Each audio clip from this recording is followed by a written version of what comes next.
Hey guys, so I literally pray to God that He gives me the strength to be able to say what I need to say without crying the whole time. But I do realize I have been trending today, and things have been said about me to all my true supporters and followers.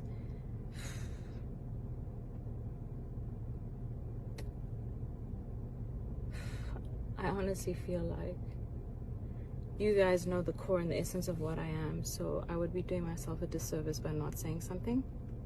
I think probably what I did wrong in the past is brush all of this under the carpet and not say anything, just because I don't like drama. I'm a peaceful person. I prefer to focus on my own things, but I'm different. I've grown, and I think I'm a really strong woman, and I believe other women should never ever let another man step on the name you've built, so you've worked so hard to build. So I'd like to address things that were said about me by Mulema Marahanye, Jub Jub on MacG's show, as well as MacG. Okay, so there's three things that I mainly want to address. The first was saying that he smashed me. First of all, Mulema, you raped me.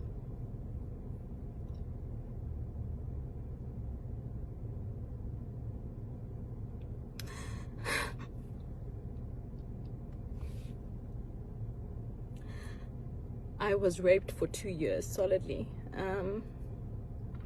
So please don't make it sound like it was a relationship. I was absolutely afraid to leave. Afraid of the power that your mother had in being around you at the time. I was aware of the stifling and sifting of money your mother was doing with Oprah. So, and also what you guys did in terms of Muti and medicine, which you made me believe my life would be a danger if I spoke up. So, no, you didn't smash me. You forcefully opened my legs and forced yourself on me numerous times for 2 years, and made me believe I had no way out. In that time, I had an abortion, of course, because there was absolutely no way I would have a child that was forcefully given to me. And the most painful part about all of this is that I was a virgin.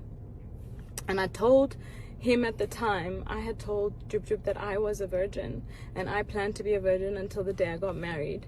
And the first time he raped me, the next morning, I had been trying to get hold of my friend the whole night who lives in my building, but the next morning when he eventually did open the door, and he can be a testimony to this, is Richard Lukunku, you know, I came to you because I didn't know what to do, and I came to you crying for help.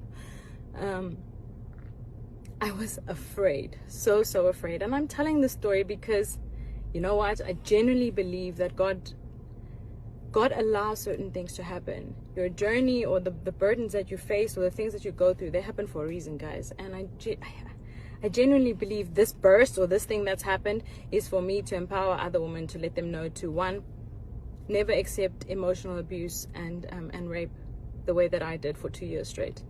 And also, if it has happened to you, turn your life into something really, really strong and powerful, which I have done, and I've really tried to mind my own business. But what I will not stand for is for you to degrade my name. I don't understand why you have an interview and you have to speak about me. You are at such a low point in your life that you should actually be spending your time apologizing for the children that you killed because you were high. Instead, you are trying to bring my name, that I've worked so hard to build the success that I have, okay? The woman that you knew back then, she doesn't exist, okay? I'm no longer afraid. You cannot bring me down, break me apart. Yes, you may have raped me for 2 years solidly. And I want people to know the criminal that you really are. I really wish, you know, that you served a longer jail time, that you were still in prison. You know, just to describe, I've actually never spoken about this. I've never even opened about, I've told my husband in bits and pieces of this time in my life, because I think I actually blocked it out because it was so traumatic to me. But he would do things like wait for there to be people to rape me, because it got boring just to rape me plain and at home. I remember the one time I had my siblings visiting, from school, and he would do it while they were around in the same room so that I wouldn't scream, you know. I want people to know the kind of person that I dealt with. God, this is so not on brand. What the... You know, so I will not allow my name to be dragged in the dirt, and to have some man speak about me like, you're so smooth, you managed to smash me. You didn't smash me, you raped me. You raped me, and I was still a good enough person, and I never ever ever spoke about it. I focused on my own and carried on with my own life. But what I will not do is let you destroy my name. I wrote a few notes so that I don't forget everything. And the other thing that you said is, I left you because I saw a picture with Kelly. I just want people to know that I left because he tried to kill me. He suffocated me. He literally suffocated me. And I remember that day so vividly. It was like, I prayed to God for the strength to kick him off, which I did. He had locked all the doors. He would lock me in the house sometimes, take my car, monitor my movements. I was in varsity at the time. I would not always be allowed to have my own car. I wouldn't be allowed certain friends.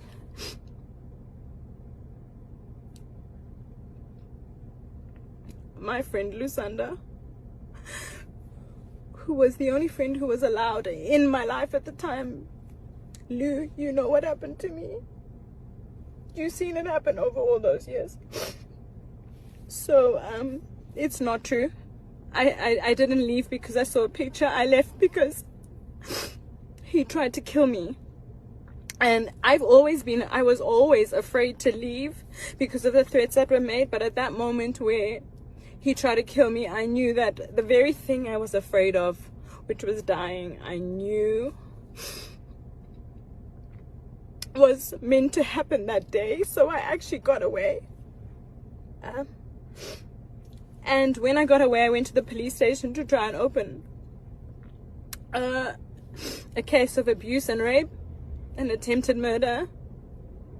And the police officer said to me to go home and think about my decision, because she is so sick and tired of women coming to report their boyfriends and husbands only having to take them back after all the abuse.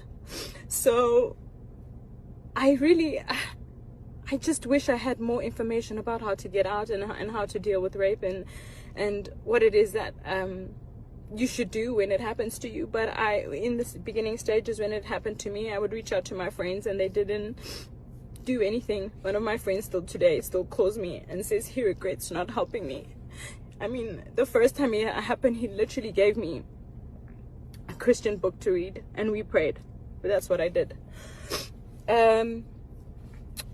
So trying to find my strength. Anyway, so that was the real reason I left. I left because my life was in danger, and I tried to open a court case. I tried to open a case against him, and our police system failed me. The lady sent me home because she says that women always go back to gender-based violence.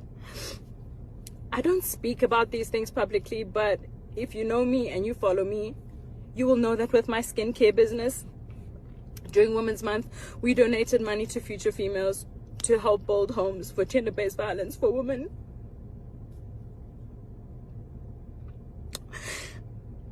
For women who have been victims to gender-based violence.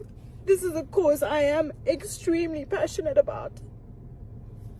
And it's enough. My name will not be destroyed by a man ever again. The other thing that I would like to address, sorry, my phone cut, is saying that I specifically came to visit Mulemo in prison on some personal visit. All right, so DJ Spoo, actually, I do a lot of charity work. DJ Spoo called me and said, would I be keen to do some charity work? There are some prisoners in the cells who have decided to change their lives around, who have been studying, and they're having a graduation. So I actually went there for a charity event. I had no idea that Molemo was one of the criminals locked up in that very prison. I had no idea he would be there. I had no idea there would be media there. I went there for a charity event, and in fear, I panicked. He asked for a photo. I took the photo and did my best to smile. But I did not go there to visit him. So, speaking in public, telling people that I came there to come and have a personal visit is not true. The other thing I want to say is, one of his close friends had reached out to me because there was a funeral, and he said to me, Amanda, hey, we haven't heard from you in a long time. You know, what happened to you? And I said, well, you know, to be blatantly honest, your friend has been raping me. I endured rape for 2 years, so I don't ever want to see him again. And he said, why didn't you say something? Because we've had so many out-of-court settlements for him doing similar things to different women. So, Mac G, Molemo, Marahanyo, Jub Jub, both of you, for the fact that you, especially Mac G, you find gratification of not verifying facts for your own personal gain and financial standing, when you could potentially be destroying people emotionally, not knowing what they have been through. I urge any woman who have been abused, raped by both Magji or Molemo to come forward. And Kelly Kumala, I just want to say, I believe you.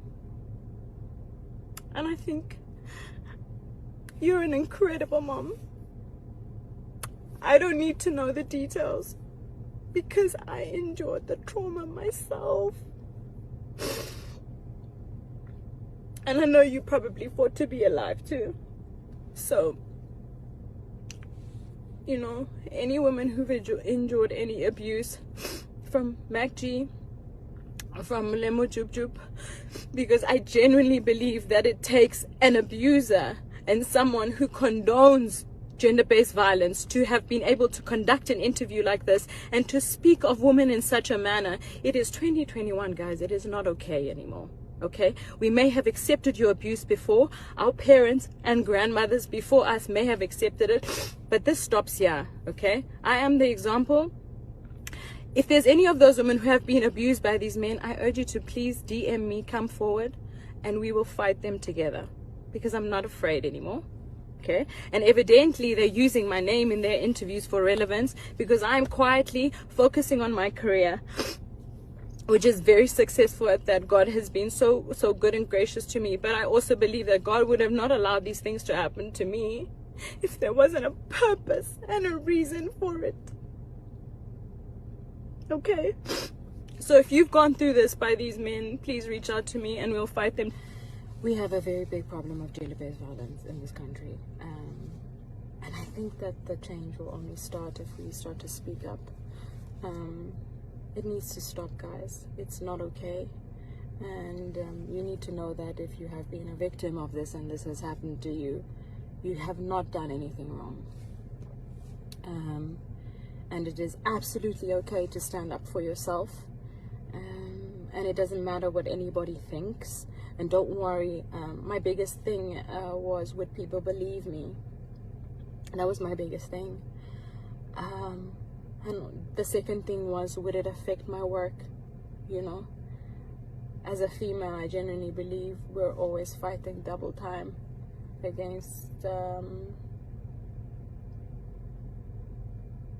the opportunities that men have. So I didn't want to create any problems for myself. I just wanted to make sure that I was successful at all costs. And although that's what I may have wanted, I realized that putting this, I literally stored this under a rug and I hoped that I would forget about it, but I never dealt with it. And listening to a podcast like that, having it played back to me, I cannot believe that somebody would fabricate that amount of lies. Molemo, I don't know Obviously I know why. This is for clout. Here's my attention. You wanted my attention, you got it. But this time you're getting my attention, and I'm fighting for every single person who has been abused, harassed, and raped. It stops here. It stops now. You no longer have to accept this. And MacG, you will no longer use a female's name for your financial game. Your publicity of your podcast is not more important than the safety of our women. Okay, the change starts with us. If we don't protect our women, which you two have both done a terrible job at doing, I'm going to change that narrative. Okay, it stops here. It stops now. I'm actually really proud of myself for speaking up about this and telling my story. For years I was traumatized. I remember literal flashbacks of my younger sister and I literally running away from the house because we were afraid. We were afraid of what would happen to us. And now I'm in such a position where I'm empowered, I'm strong, and I know that God is in control. I'm not afraid of you. And it's wrong what you did. You took the virginity of a woman who was saving herself for marriage. Not once, but you continuously raped me for 2 years. My spirit almost died. I almost died. I tried to kill myself twice because of what you did. But you know what? I'm so grateful. I don't regret anything that has happened to me. I think I've come out stronger. A lot of people ask me how come I'm able to keep going that much more, why it is I'm so resilient and so strong. And this is it. This is the proof. When you've gone through so much and you still choose to overcome, like, I'm in a place where I'm fearless. I'm not afraid of you, okay? And I will take you up to court legally for defamation of character, both MacG and Jub Jub. It is not okay for you to drag my name in the dirt, that you guys need to be relevant for whatever reasons in your career, okay? I will meet you in court, and any women who have been harassed, raped, and abused by these two men, I have your back. Kelly, this is including you. If you guys needed just a little bit of more support to fight these people, I got you. It stops here. This is rubbish, okay? The change starts with us, and we are the change. I love you guys so much. Really. All of you that have been such an important part of my journey and my career, and it's been an amazing opportunity to grow with you, and I think it's important that I share this with you. So yeah, I'm standing for change, and I will fight this, and you will not drag my name that I've worked so hard to build.